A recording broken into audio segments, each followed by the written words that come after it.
Hi, Marilyn Bradford here, and I wrote a book called Right Recovery for You.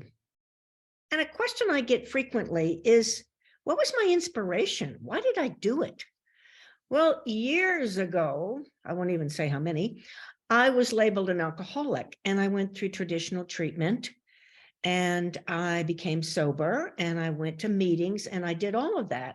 But all the while I was going, I know there's got to be a better way. I know there's got to be something different. And I wasn't making the 12-step wrong.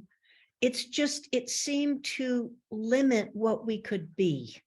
I didn't like the idea of being powerless, although I could see that I kept drinking for a while. I didn't like the idea that I was always wrong for what I did, that I was selfish and dishonest and self-seeking. And once again, these tools can really help people.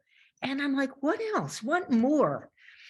And I became a therapist as a result of my therapist I was seeing at the time, who was also sober.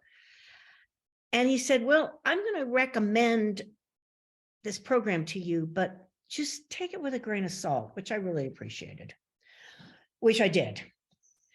And I worked it for years and I stayed sober and I wasn't unhappy about it. However, I just kept asking what else is possible. Then I started a private practice as a psychotherapist, and I was trying other alternative ways. There's Women for Sobriety, and there's rational emotive addiction treatment, and all these kinds of things. And all of them added something. You know what? There's a lot to be said. You can find a little good thing in almost anything. But they weren't really cutting it. And then I started using the tools of something called Access Consciousness with my clients, and they were getting better faster. I was like, wow.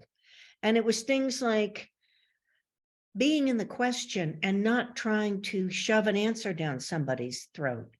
It was empowering the person to know what they knew rather than me telling them, well, you're this and you have to do this and you have to do that.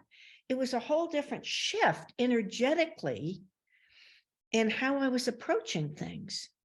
And what I really found was it was so much more empowering to have people know what they know and question what's going on. Like when someone would walk into my office, by that point I was in private practice, and say, you know, I'm an alcoholic. And I would say, well, how do you know? Or I'm depressed. Well, how do you know? And then we'd have a conversation about whose definitions of their behavior were they using, and what did they know about what was going to contribute to them. It was really about getting people out of this person, this person, this person defined me and told me who I was and what I had to do, to wait a minute.